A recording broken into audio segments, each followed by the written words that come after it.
All the students, today we are discuss the important topic Pharmacy Act. So firstly we knowledge about the history of the Pharmacy Act. So let's start about the history of the pharmacy. So history of Pharmacy Act in the India, there was no any restriction to a practice the profession of pharmacy. So hundred of the cases were found by the government were in the compounding or mixture or dispensing of the medicine was beginning done by the person who were no educated in the pharmacy या health profession या medical profession. So these cases is greater harm to the health of people, so it was found necessary to the act by a law for the regulation or regulate of the profession and practice of the pharmacy. So an act was the published in the or enter in the pharmacy in the 1948. So the main objective of the Pharmacy Act to regulate the pharmacy education in the country for the purpose of registration. So as the pharmacist under the Pharmacy Act, so they also regulate the profession and practice of pharmacy. So the main definition of Pharmacy Act and the act to regulate the profession of pharmacy or registered pharmacist, a person whose name is for the time to beginning entry in the register of the state in which he or she is for the time to beginning is restricting or carrying on his profession or business of pharmacy.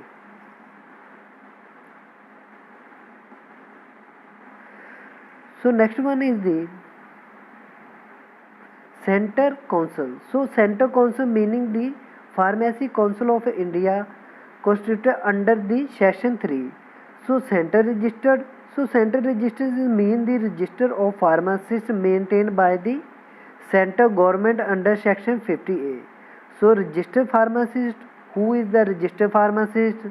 So registered pharmacist mean the person whose name is for the time is beginning entry in the register of pharmacist for a state in which he or she is for the time to beginning is restricting or carrying on his profession or business of pharmacy. So executive committee. So what is the executive committee? So executive committee means the executive committee of the center council or state council. So next one is the what is the state pharmacy council of India or state pharmacy council or state council. So state council means the state pharmacy council constituted under the Section 90 and also including the joint state pharmacy council or constituted and the accordance with and the agreement under the Section 20. So University Grant Commission, so it means the University Grant Commission established under Section 4 of the University Grant Commission Act is in 1956. So these are the some basic information about the Pharmacy Council of India. So the Pharmacy Council of India, the first Pharmacy Council of India, PCI, Pharmacy Council of India, constituted by the central government in 1949. So it is the reconstructed every 5 years. So it consists of 3 different type of members in the Pharmacy Council of India. First one is the elected member, second one is the nominated member, third one the ex-officer member. So what about the elected member? These are the 3 type of member in the elected member committee. So first one is 6 member teach elected by the University Grant Commission UGCI. So there is at least one teacher of the each of the pharmacy like a pharmaceutical chemistry, pharmacognosy and as well as pharmacology. So second one is the one member elected by the Medical Council of India, and last one is the one member selected by the State Council who shall be a registered pharmacist. So these are the elected members. Again I will repeat who is the member participate in the elected member committee. So 6 member teachers like elected by the University Grant Commission UGCI. So for at least one teachers of each of the pharmacy like a pharmaceutical chemistry, pharmacognosy or pharmacology, and one member elected by the Medical Council of India, and other member is one member elected by the State Council, who shall be a registered in a pharmacist. So these are the members under the elected members in the Pharmacy Council of India. So second one, we are discuss about the nominate member. Who is the nominate member? Who is participate under the nominate member? So first one is a 6 member nominated by the central government. So at least 4 members shall be is a person is a possess a degree or diploma in the practice pharmacy like a D pharmacy or B pharmacy or pharmaceutical chemistry. So a respectively of the under the UGCI, so University Grant Commission, and represent of the All India Council for the Technical Education, so AICET. So one member is nominated by each state government who shall be registered pharmacist. So these are the member in nominated member committee. So again I will repeat, 6 member nominated by the central government, or at least 4 shall be as a person is passing the degree or diploma in pharmacy profession, and represent by the, कौन represent उनको करेगा, UGCI, university grant commission, और all the India जो council है for technical education कौन सी है, AICET. So one member इसमें nominate होगा ईच स्टेट गवर्नमेंट का, who shall be the register, वो कौन सा होगा, जो रजिस्टर्ड फार्मासिस्ट होगा. सो एक्स ऑफिसर मेंबर कौन होंगे, first one is the director general of the health service, the director of central drug laboratory, the drug controller of India. So executive committee में constitute कौन से होंगे, first one is the president, vice president. President and vice president किसके द्वारा चुने जाएंगे, president of the central council shall be is elected by the member of council for the, वो कौन सा होगा, सेंट्रल गवर्नमेंट की तरफ से. सो 5 members elected by the central council from the its member. So the council shall be appoint कौन करेगा, registers act as the secretary or other officer is the service. So the elected and nominate member of the council hold to office for a period of 5 years. So but they cannot be resign their be membership at any time. वो क्या कर सकते हैं, उनको elected member जो nominate किए जाएंगे council hold उसको करेगा पीरियड ऑफ 5 साल तक, 5 साल तक उनको मेंबर चुना जाएगा, but they can be resign, वो एनी टाइम रिजाइन दे सकते हैं. So by the return to the president of the council, वो किसको रिजाइन देंगे, अपना लिख के रिटर्न लिख के अपना रिजाइन देंगे, किसको, प्रेसिडेंट ऑफ द काउंसिल को. So all member are the eligible for the reelection of the renominate. तो वो ऑल मेंबर एलिजिबल हो सकते हैं री इलेक्शन के लिए, अगले ही बार इलेक्शन लड़ने के लिए फिर नॉमिनेट किए जा सकते हैं. So the main function of क्या है pharmacy, firstly design of the education pattern. So to frame the education और structure for the would be as a pharmacist and to keep the maintain of the pharmacy profession. So it turned to the changing so need with the passing of time. So maintain the standard of education for pharmacists framed by the council are known also the education regulation. So among other things like respect to the education and health profession. So minimum qualification for the admission to the course, like a duration of the training and the course of the study to be covered by the, and next one is the equipment and facility to the provided by the institute. So giving practice training, holding approved examination, these are the education pattern or these are the function of the, firstly क्या है function, क्या है need, क्यों है इनकी, firstly क्या है design किया जाता है एजुकेशन के पैटर्न को, कि उसमें एजुकेशन कौन सी एजुकेशन प्रोवाइड कराई जाएगी, मिनिमम क्वालिफिकेशन क्या होगी मेंबरों के लिए, उनको कौन सी चीज़ की नॉलेज होगी। So these are the education. तो एजुकेशन को रेगुलेट करने के लिए मिनिमम उनकी क्वालिफिकेशन क्या होगी एडमिशन लेने के लिए। ड्यूरेशन ऑफ ट्रेनिंग टाइम कितना होगा, 2 साल का पीरियड होगा। जैसे फॉर एग्जांपल डिप्लोमा करने के लिए, डी फार्मेसी करने के लिए ड्यूरेशन ऑफ टाइम क्या है 2 ईयर। लेकिन उसको उनको ट्रेनिंग देने के लिए कितनी ट्रेनिंग चाहिए, उनको कौन से इक्विपमेंट की हैंडलिंग आनी चाहिए, कौन सी उनको इंस्टीट्यूट जो कौन सी फैसिलिटी उनको प्रोवाइड कराएगा, प्रैक्टिस ट्रेनिंग होनी चाहिए, होल्डिंग अप्रूव्ड एग्ज़ाम होने चाहिए, उन्होंने एग्ज़ाम क्लियर किए होने चाहिए, उनके पास फार्मेसी स्टेट फार्मेसी का फिर में रजिस्टर्ड होने चाहिए। Also after the formation, the state council, the state government where is the supporter to the publication of the education, so regulate in the state of the constitution with these representative state pharmacy council. So approval by institute or withdraw of the approval. So कौन उनको approved करेगा institute को, so institute or authorized which is conduct in the course of the study or hold an exam for the pharmacist has to apply to the Pharmacy Council of India for the approval of the course or examination.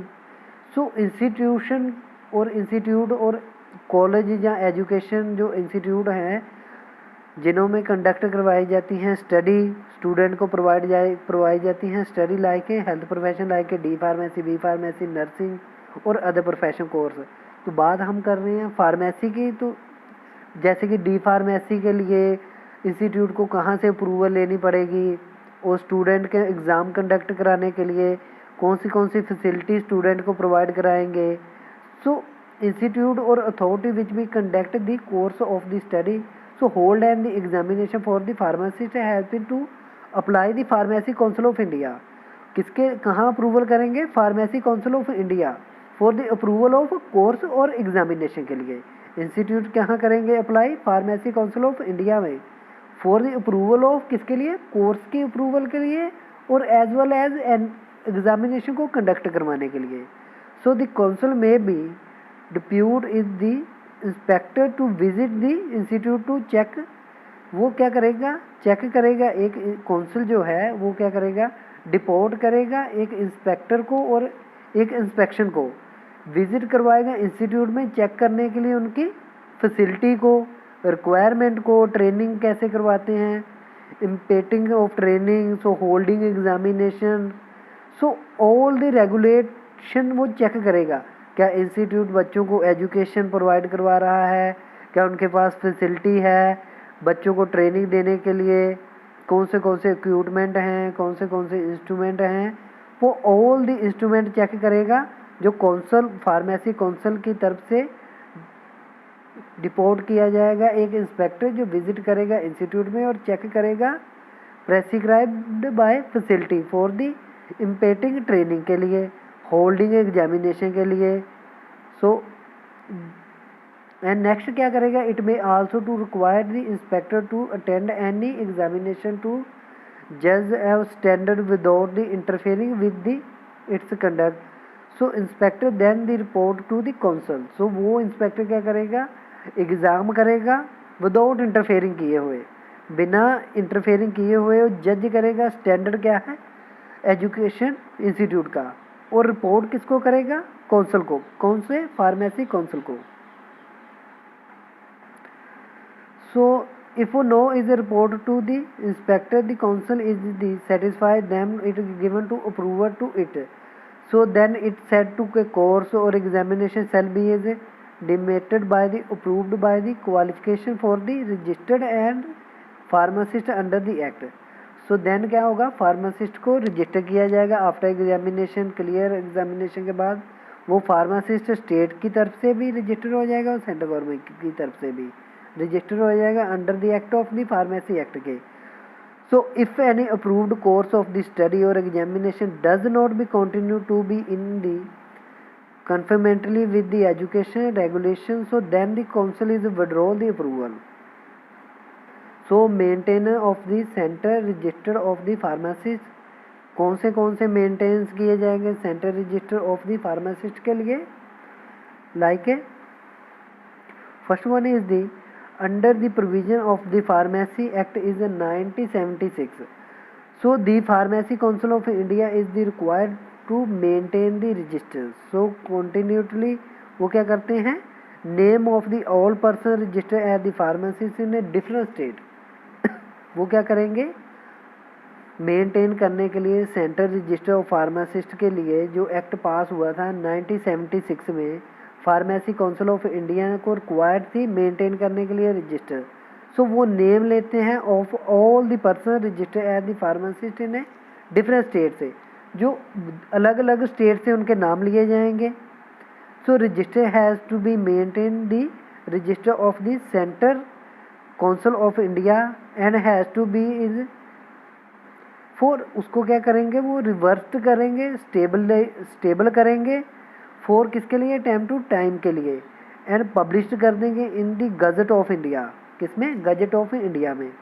Firstly कैसे maintain करेंगे central register of pharmacist के लिए, firstly क्या करेंगे, जो act आया था 1976 में आया था, निकाला किसने था, फार्मेसी काउंसिल ऑफ इंडिया ने. क्यों रिक्वायरमेंट थी उसको मेंटेन करने के लिए, रजिस्टर किसके लिए, रजिस्टर को सभी फार्मासिस्ट के रजिस्टर को मेंटेन करने के लिए डिफरेंट स्टेट के उन्होंने फार्मासिस्ट के नाम लिए और डिफरेंट स्टेट से नाम लेके एक रजिस्टर बनाया, जिस रजिस्टर को मेंटेन करता है काउंसिल, कौन सा, फार्मेसी काउंसिल ऑफ इंडिया का. और बाद में इसको रिवाइज किया जाता है फ्रॉम टाइम टू टाइम और पब्लिश किया जाता है in the gazette of India में. सो स्टेट फार्मेसी काउंसिल क्या है, so it also consist of a 3 different type of member.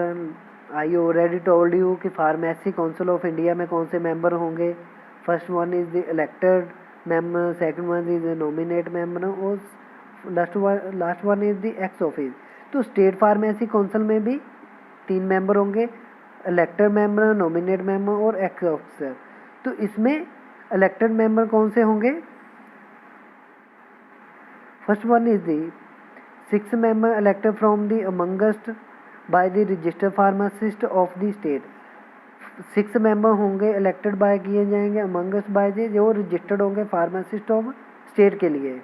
State में जो फार्मासिस्ट होंगे, जैसे फॉर एग्जांपल पंजाब के लिए स्टेट फार्मेसी काउंसिल होंगी पंजाब की, तो इसमें क्या किए जाएंगे 6 मेंबर वो वाले लिए जाएंगे जो रजिस्टर होंगे फार्मासिस्ट ऑफ स्टेट, जो पंजाब में ही रजिस्टर्ड फार्मासिस्ट होंगे.